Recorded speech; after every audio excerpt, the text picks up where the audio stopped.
Alfa Romeo walk around. So this is top-down view. Actually, this interior looks pretty good. So a little bit of stuff on the floor from our feet, but the carpet's good. It's new carpet in this, right? That's correct. Yeah. Actually, seats redone. Front seats. The back seats are original, and they're the ones with the speaker holes cut in the side panels and in the backs of the seats, which you can't see with the top down. it's quite an appealing looking interior. Yeah. And then these need restitching or recovering the sun visors. Actually in pretty good shape considering it's original. And I love the original wood wheel and the shift knob. And the leather boot. That's perfect. Same with the parking brake. Leather boot. And gauges are all nice and clear, shiny. Panasonic tape deck. Put in years ago probably, eh? That looks like late 70s, early 80s to me.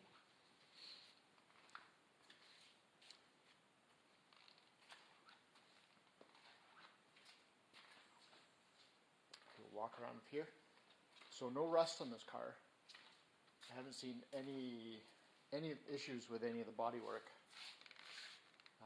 Paint has minute flaws in it that, you know, it's not absolutely perfect, but it pops from 5 feet away. Like when you look at this, like it looks good, right? But if you get up really close and scrutinize it, you can see like little imperfections in the paint, but you have to be closer than 5 feet away to see that. Chrome's good. Bumpers are good.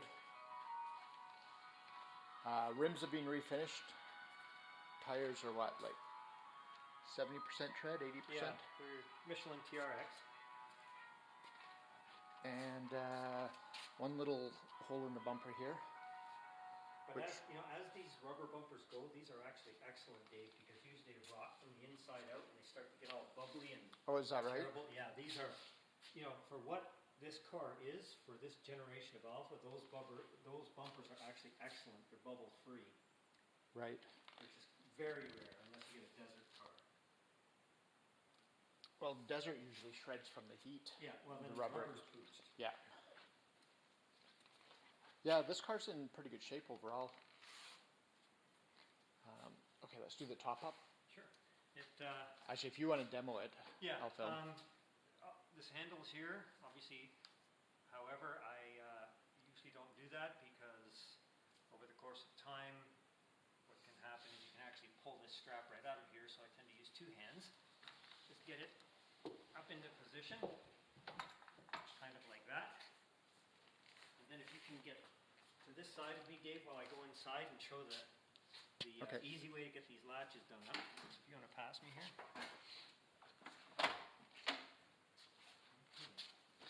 So once we're inside, it's simply a matter of making sure that these little tongues fit in the grooves or close to it. We get close, such as this, then latch, and then the secret is to roll your fingers up in behind this, the header panel or whatever you want to call it, and then just guide.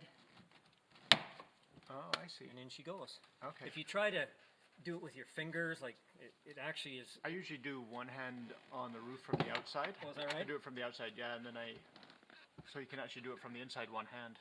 Yeah. On this side, might have to go over there, but there you go.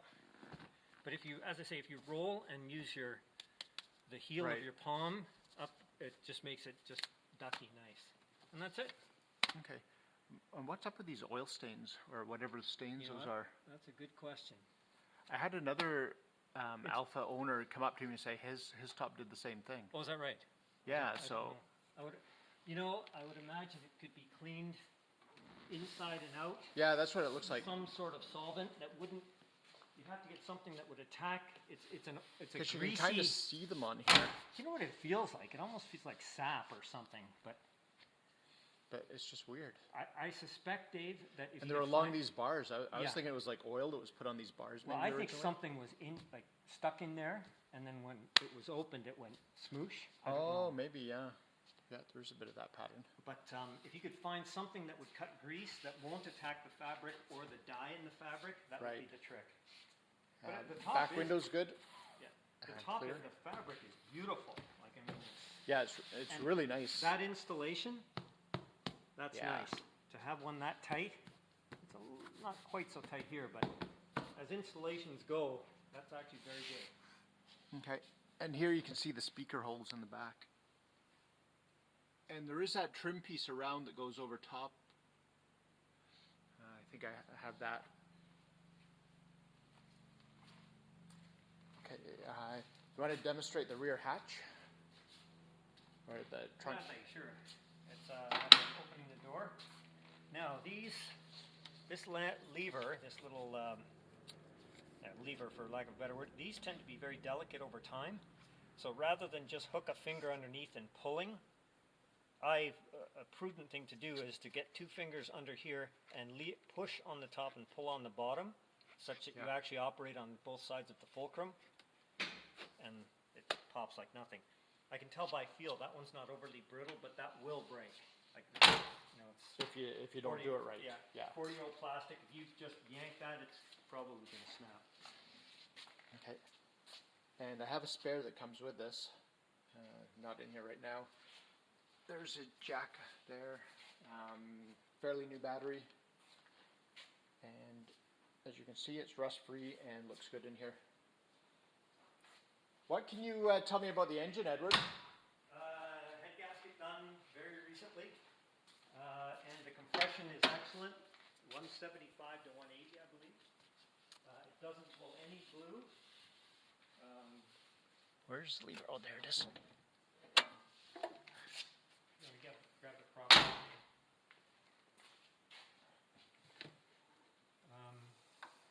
And it's an Alfa motor. It runs really well. It likes to rev.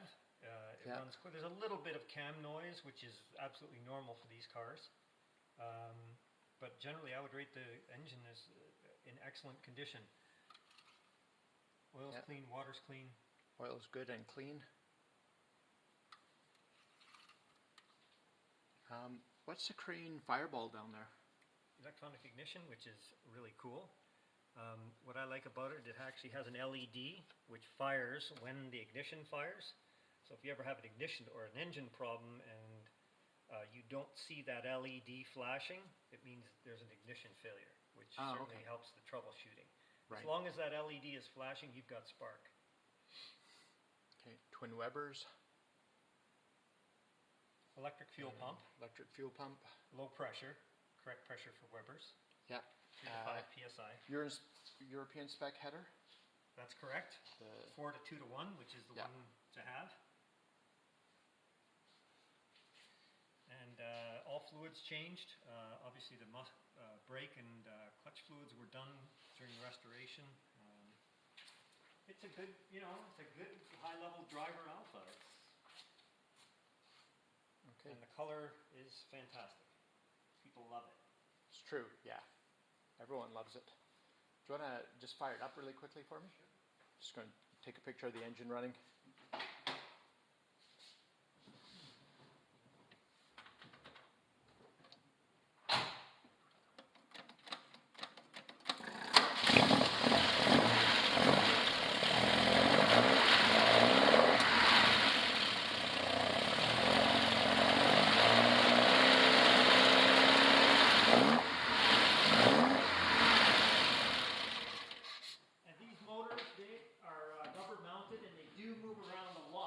That deflection that you see, that's absolutely normal. Okay.